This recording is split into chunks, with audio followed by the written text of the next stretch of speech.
자, 실내 공기질 관리법에 대해서 해보고 있죠. 우리가 새 가구를 집에서 이제 가구들을 많이 구입하죠. 그 가구들을 구입했을 때 여기서도 환경오염 물질이 상당히 많이 나옵니다.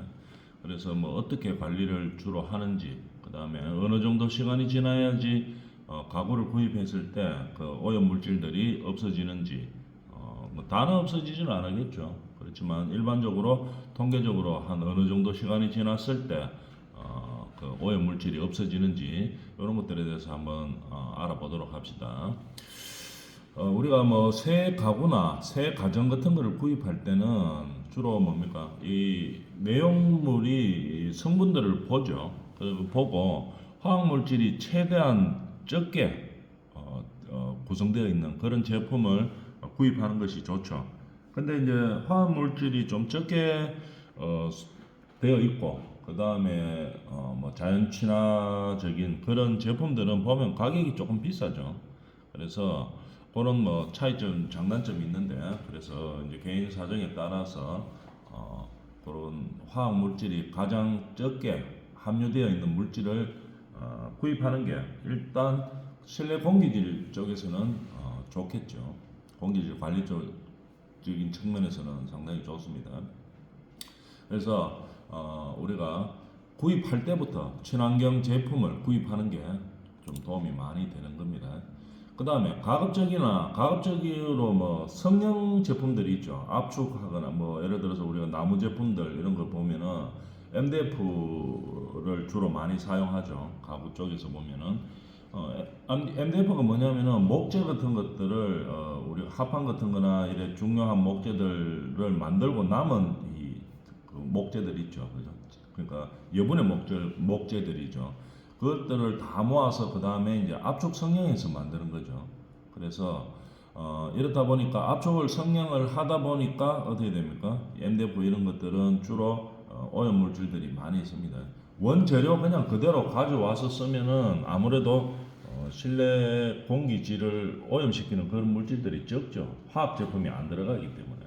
그래서 우리가 가구 이런 것도 보면 원목 가구 이런 거 있기는 있죠. 이제 있긴 있는데 가격이 좀 비싸죠. 그렇지만 이렇게 원목으로 그냥 그대로 사용하는 그런 재질들, 철제도 마찬가지고 이렇게 화학 제품들을 사용을 좀 가장 적게 했는 제품들 이런 것들은 실내 공기를 오염시키는 물질들이 확실히 적습니다. 그렇지만 비용이 비싸다 하는 단점이 있죠. 그래서 우리가 주로 보면은 압축 성향이 적게 들어가 있는 제품들 이런 것들은 오염 물질이 좀 적게 발생하는 그런 제품들입니다. 일반적으로 봤을 때. 그래서 가급적이면 압축 성형을 가장 적게 했는 그런 제품들을 구입을 해주면은 실내 공기질 측면에서는 상당히 좋다 하는 것을 알아줄 수 있겠죠.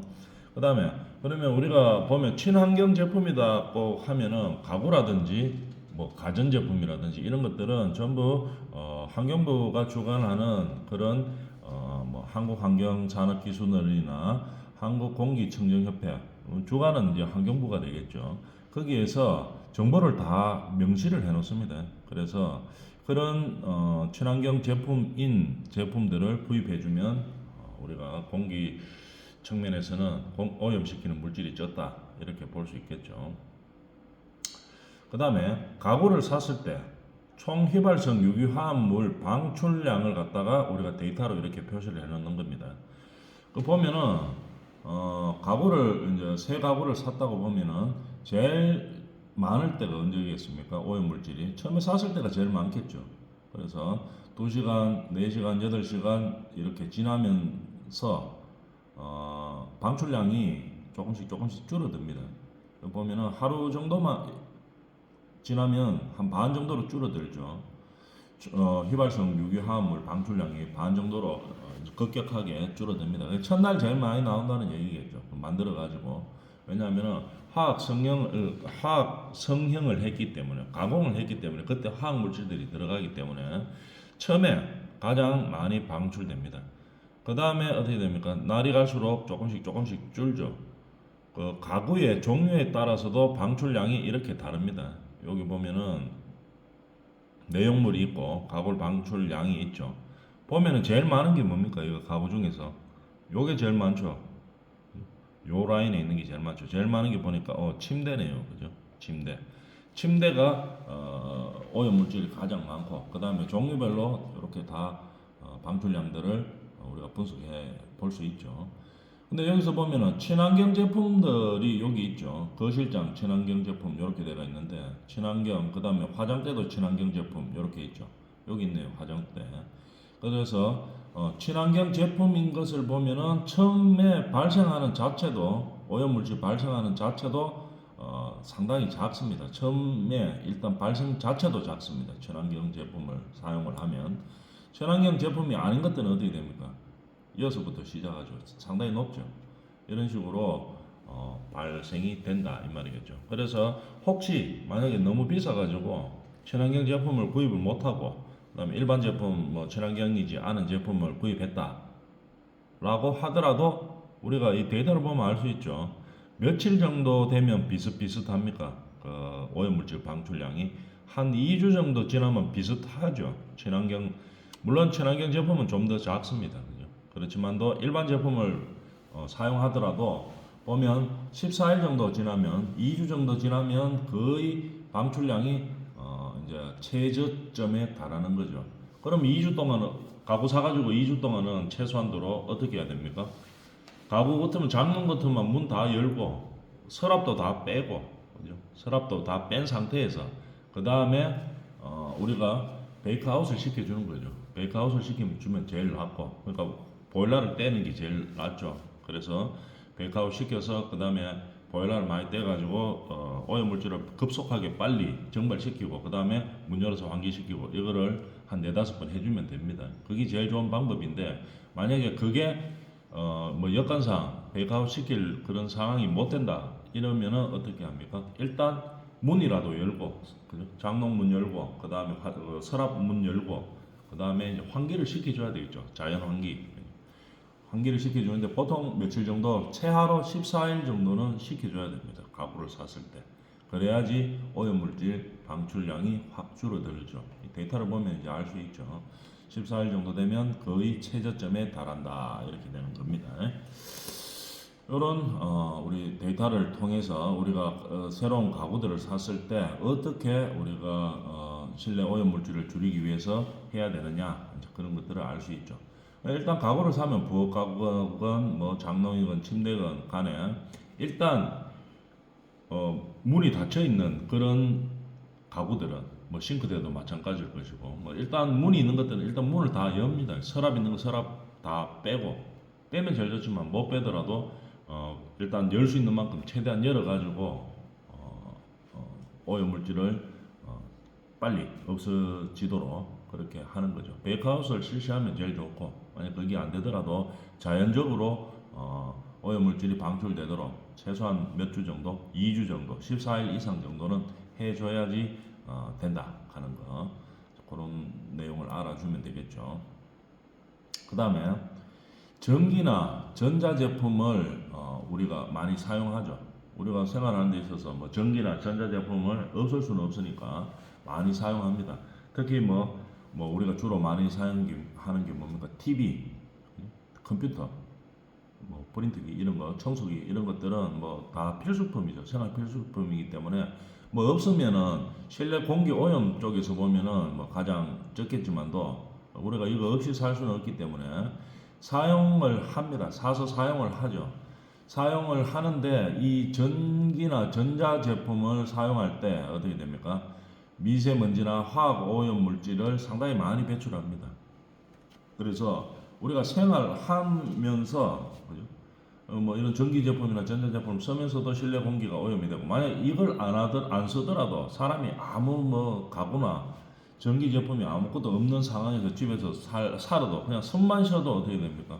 실내 공기는 오염이 되는 거죠. 그래서 그거를 실내 공기 오염을 정화시키고 이제 이렇게 해야 되는데, 특히 이런 뭐 가구가 들어오고 전기 전자 제품을 사용하고 이러면서 더 많이 오염 물질을 배출을 하는 거겠죠. 그래서 우리 특히 뭡니까? 전기 전자제품 중에서 특히 많이 우리가 실내 공기를 오염시키는 것들은 어떤 것들이 있나 한번 생각해 보면 우리가 상식적으로도 알 수 있죠.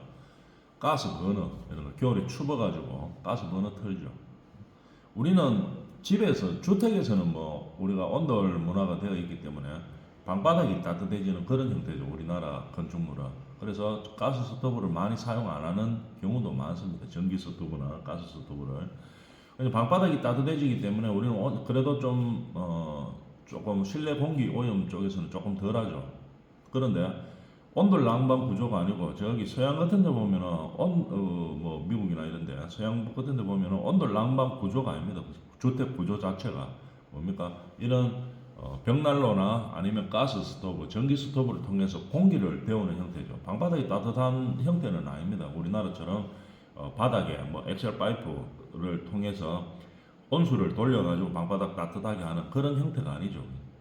그래서 오로지 이 스토브, 가스 스토브나 전기 스토브 아니면은 뭐 스팀, 벽난로 이런 거에 의존하는 상황이면은 훨씬 더 실내 공기가 오염이 더 많이 되죠. 그렇지만 우리나라는 조금 다행인 것은 온돌 난방으로 하기 때문에 스토브, 가스 스토브, 전기 스토브 이런 사용량이 좀 적죠. 우리나라 실내 집에서 가만히 한번 생각해 봅니다. 아주 특별한 경우 아니면은 뭐 우리가 난방만 틀지 이런 뭐 히터 이런 거 많이 잘 안 틀죠 집에서는. 그죠? 그래서 그런 면에서는 이제 우리나라 난방 방식이 조금 유리한 구조죠. 그렇지만 반드시 또 틀어야 되는 상황들이 있죠. 뭐 이런 뭐 온돌로서 좀 약하다든지 이래가 틀어야 되는 상황이 되면 이 전기 스토브나 가스 스토브, 히터, 벽난로 이런 것들이 어떻게 됩니까? 아주 많은 오염 물질을 배출합니다. 특히 전기 제품 중에서 가장 많이 발생한다고 볼 수도 있죠. 에어컨 같은 거. 냉난방 기구를 사용할 때 가장 많이 발생을 합니다. 그럴 때는 어떻게 해야 됩니까? 뭐 사용 안 할 수는 없으니까 하면 사용하고 나서는 반드시 어떻게 환기를 시켜주는 게 중요하죠. 공기가 오염됐기 때문에 무조건 많은 양의 오염 물질이 배출이 된다고 보면 됩니다. 냉난방 기구에서는. 그러니까 냉난방 기구를 끄면 반드시 환기를 시킵니다. 그런데 그보다 또 조금 더 좋은 것은 어떤 방법이 있습니까? 사용하는 도중에 물론 효율은 떨어지겠지만 국소 팬들 있죠, 그죠? 그래서 우리가 전열 교환기라든지 이런 것들을 같이 사용해주면 좋습니다. 그러면 실내 공기질 쪽에서는 훨씬 더 유리하죠. 근데 전열 교환 그러면 이거 뭐 에어컨 틀고 냉난방 하는데 이거 전열 교환기 해가지고 외부 공기 안으로 넣고 안에 공기 바깥으로 빼고 이렇게 하면은 이 열 손실이 너무 많은 거 아닙니까? 이렇게 이야기할 수도 있겠죠. 그래서 우리가 전열 교환기를 보면은 열 교환 장치가 있어요. 그래서 물론 열 교환 장치 안 틀는 것보다는 못하지만 어떻게 됩니까? 예를 들어서 실내가 저번 시간에 했었죠. 실내가 뭐 영상 10도다, 실외가 영하 10도다 이러면은 둘이 섞으면 어떻게 됩니까? 열 교환 장치 저번 시간에 했었는데 열 교환 장치를 통해서 나가기 때문에 바로 외기가 들어온 게 아니고 온도를 상당히 떨어뜨리죠. 자동적으로 교차시켜서 안에 있는 영상 10도 온도하고 바깥에 있는 외부 영하 10도 온도하고를 두 개를 섞습니다. 섞기 때문에 보통 뭐 영하 한 1, 2도 정도 딱 중간은 아니더라도 뭐 상황 따라 다르겠지만 거의 중간 정도로 떨어집니다. 거의 0도 정도로 떨어진 상태에서 들어오기 때문에 열 손실이 뭐 그렇게 많지는 않습니다. 그래서 국수 배기 팬을 돌린다든지 전열광기를 쓰는 게 가장 효율 쪽에서는 좋겠죠. 이렇게 팬을 가동한다든지 해서 이 공기를 정화시키면서 그 다음에 우리가 냉난방을 하는 그런 형태를 취해줘야 된다는 얘기겠죠. 그 다음에 뭐 에어컨 청소기, 가습기 등은 가동 후 정기적으로 뭡니까 중요한 필터 교체. 에어컨 필터도 항상 있죠. 근데 우리가 에어컨 필터를 주기적으로 청소를 안 하고 그냥 에어컨을 사용하면 어떻게 됩니까? 그 필터에 묻어있던 먼지들 이런 것들이 계속 나오죠. 그래서 필터는 우리가 청소하기 쉽도록 되어 있죠. 에어컨이나 뭐 청소기 필터도 마찬가지고 가습기에도 필터 이런 것들은 청소하기가 쉽도록 되어 있습니다. 너무 오염이 심한 경우에 교체도 하기 쉽도록 되어 있고 이런 형태로 되어 있기 때문에 정기적인 교체라든지 청소가 필요하다는 얘기겠죠. 이렇게 관리를 해주면서 전기 전자 제품을 사용해 줘야 합니다. 그 다음에 청소는 정기적으로 하는 것이 중요하겠죠. 그래서 우리가 청소를 하는 이유는 먼지가 오염 물질들이 어떤 뭐 가구라든지 전기 제품 또는 뭐 카페트 이런 것들, 소파 이런 데들에 이제 묻어 있죠. 묻어 있기 때문에 이런 오염 물질들을 제거하기 위해서는 청소들을 해줍니다. 주로 뭡니까? 진공 청소기로 빨아들이죠. 그래서 예를 들어서 뭐 카페트 같은 거 이런 것들은 청소하기도 힘들기 때문에 사용 안 하는 게 제일 좋습니다. 근데 이제 뭐 하다 보면은 주로 카페트가 꼬불꼬불하죠. 털이 달려 있으면서 꼬불꼬불하기 때문에 그 꼬불꼬불한 사이에 오염 물질들이 이렇게 박혀 있죠. 그러다 보니까 이런 오염 물질의 농도를 낮추거나 제거하기 위해서 청소를 주기적으로 해준다는 얘기겠죠.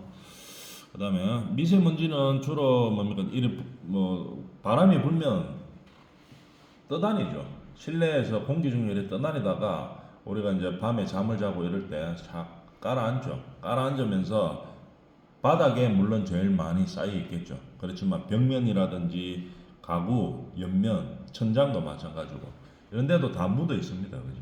묻어 있기 때문에 그런 것들을 정기적으로 청소를 해줘야 된다는 얘기겠죠. 그 다음에 실내에서 금연해야 합니다. 요즘 뭐 우리나라 사람들은 뭐 의식들이 실내에서 금연하는 뭐 의식을 가진 사람들은 거의 없습니다. 그죠? 그래서 크게 신경 쓰지 않아도 되는데 주택 안에서 근데 이제 특히 혼자 사는 사람들 있죠. 그런 사람들은 뭐 가끔 한 번씩 이 흡연하는 사람들도 있습니다. 다른 사람들한테 피해를 별로 안 주니까. 그렇지만 자기 자신한테는 엄청나게 많은 그런 피해를 줄 수가 있죠. 그래서 실내에서는 반드시 흡연을 삼가해야 됩니다. 그러니까 이 흡연 우리가 담배를 피면은 나오는 물질들이 이 발암 물질도 많고 타르, 니코틴 타르 이런 것들이 제일 문제가 되겠죠. 특히 뭐 타르 이런 것들은 니코틴보다 훨씬 더 몸에 해로운 그런 발암 물질이죠. 근데 이런 것들이 담배 피는 사람들한테만 피해를 주는 게 아니고 나와가지고 벽이라든지 바닥이라든지 천장이라든지 뭐 가구라든지 이렇게 묻어 있게 되겠죠. 묻어 있다가 뭐 바람이 불고 이러면은 약간 실내 공기 중에 떠다니다가 그 다음에 애기들이나 뭐 이런 사람들 호흡기 숨 쉴 때 이제 호흡기를 통해서 들어가고 이러니까 간접 흡연에 영향을 줄 수가 있죠.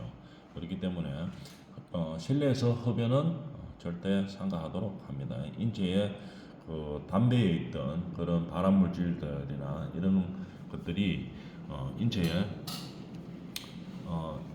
피는 사람 흡연자에게만 영향을 주는 것들이 아니고 뭐 물론 제일 크지만 흡연자들이 그 다음에 흡연을 하지 않는 그런 사람들에게도 2차 흡연에 피해를 줄 수가 있기 때문에 반드시 실내에서는 금연해야 되는 겁니다. 그 다음에 의류, 침구류 관리가 중요하겠죠. 우리가 드라이 클리닝 많이 하죠. 제일 공기 오염을 방지하는 측에서 보면은 드라이 클리닝도 안 하는 게 좋습니다. 안 하고 우리가 아파트 같은 데 말고 그냥 일반 마당 있는 집 같으면 어떻게 합니까? 세탁한 다음에 그 다음에 실내에서 말르는 게 아니고 실외에서 그냥 햇빛에 말려서 살균까지 할 수 있는 거 이게 가장 좋은 방법이죠. 근데 이제 그렇게 하다 보면 옷이 뭐 꾸불꾸해지고 상하고 이런 것들이 많죠. 그래서 고급 옷들 이런 것들은 전부 드라이 클리닝을 합니다. 근데 우리가 세탁소에 맡겨가지고 드라이 클리닝이 왔어요. 드라이 클리닝 오면 어떻게 됩니까? 여기 드라이 클리닝 할 때 약품을 쓰는데 이 휘발성 유기화합물을 쓰죠. 드라이 할 때 쓰는 약품이. 그렇기 때문에 받자마자 어떻게 됩니까? 그냥 옷장에 넣으면 안 됩니다. 그러면은 옷장 안에서 그런 휘발성 화학 물질들이 퍼져가 있죠. 그래서 옷장 문을 열게 되면 그게 이제 방 안이나 거실 쪽으로 날려다니는 그런 상황이 되겠죠. 그래서 가장 좋으려고 하면 드라이 클리닝 세탁소에서 이제 가져왔어요. 그러면 어떻게 됩니까? 보통 비닐을 이렇게 씌어가 오죠. 그 비닐을 삐껴내야 됩니다. 비닐로는 삐껴내고 그 다음에 뭐 베란다나 외부가 있으면 더 좋겠죠. 외부에서 최소한도로 한 시간 정도는 말른 다음에 그 다음에 실내로 가지고 들어가야 되는 거죠. 특히 우리가 드라이 클리닝 가져오면은 비닐로 안 삐낀 채로 그냥 농 안에 장롱 안에 걸어 놓는 그런 경우가 대부분이죠. 왜냐하면은 나중에 처음에 입을 때 좀 깨끗하게 보이거든. 그리고 오염물질 묻지 않고 비닐로가 있기 때문에 그 비닐로 용도는 그 집까지 가져올 때 오염물질 묻지 마라라는 용도로 가져오는 거고 씌워서 가져오는 용도고 집 안에 들어와서는 비닐을 씌워 놓은 채로 장롱에 넣으면 어떻게 됩니까? 비닐 안에서 그 오염물질들이 계속 나오게 되겠죠. 결국 비닐로 삐끼는 순간에 어떻게 됩니까? 실내로 다 퍼지게 되겠죠. 그렇기 때문에 항시 가장 좋은 것은 오자마자 어떻게 됩니까? 비닐을 삐껴내서 베란다 또는 마당이 있는 경우에 마당에서 햇빛에 1시간 이상 말려주는 게 가장 좋은 방법이 되겠죠. 근데 이제 그러면 침구류 이런 것들은 요즘 뭐 이불 수거해가 가가지고 그 세탁소에서 빨아가지고 다시 갖다 주고 비닐로 딱 싸가 가지고 이렇게 하죠. 편하긴 편한데 이 실내 공기 오염 쪽에서 보면 그게 별로 안 좋습니다. 화학 물질을 엄청 쓰죠. 드라이 클리닝 할 때. 그렇기 때문에 이제 가장 좋은 거는 침구류는 수시로 이제 물 세탁한 다음에 햇빛에 말려주는 그런 형태가 가장 좋은데 그게 우리가 생활하다 보면 불편해서 잘 안 되죠. 침구류를 왜 자주 우리가 세탁을 해야 되는가 하면은 우리 사람 몸에는 뭡니까? 땀이나 뭐 피부 각질들이 이제 일어나죠. 그런 것들이 침구를 덮고 자기 때문에 침구에 맨날 묻습니다. 그게 자고 일어나면 사람이 흘리는 땀이라든지 그 다음에 비계 같은 거 사람이 호흡을 하죠. 비계 비고 자면서 호흡을 하면서 옆으로 이렇게 비계를 뭐 바로 옆에서 이제 자고 이렇게 하죠. 비고 자고 이렇기 때문에 호흡을 통하거나 아니면은 사람의 피부에서 일어나는 각질 이런 것들이 전부 침구류에 많이 묻습니다. 의류도 마찬가지고. 근데 특히 뭡니까? 침구류에 많이 묻죠.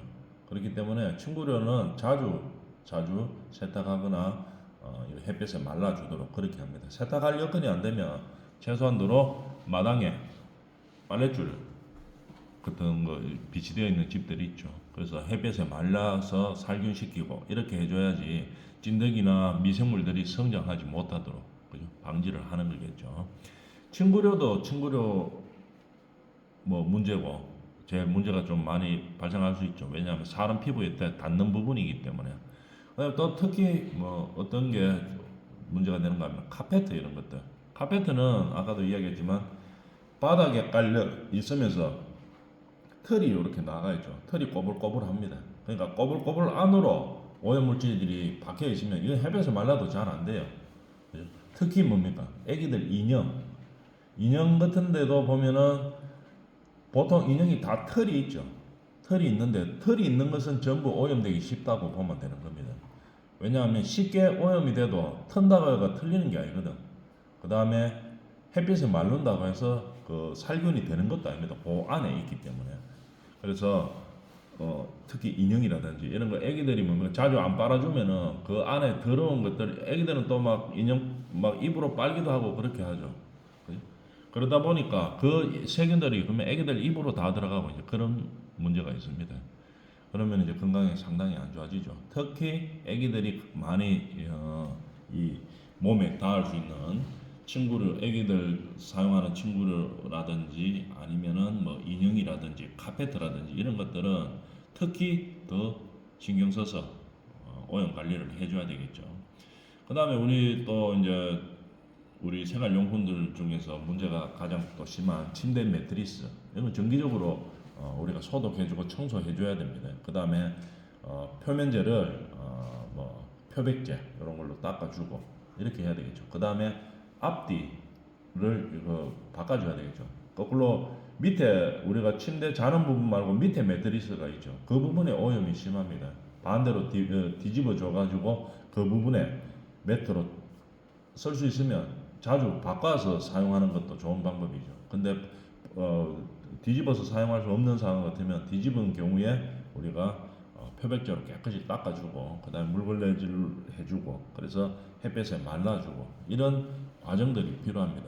침대도 우리가 침대 위에서 생활을 하기 때문에 그 관리를 잘 안 해주면 사람 뭐 호흡기나 이렇게 바로 들어올 수 있죠. 그래서 항상 우리가 생활 속에서 사용하는 이런 어유, 침구류 이런 것들도 항상 정기적인 관리가 필요한 거죠. 그래서 실내 공기가 오염되는 것을 막아주어야 된다는 얘기입니다. 이번 시간 여기까지 합니다.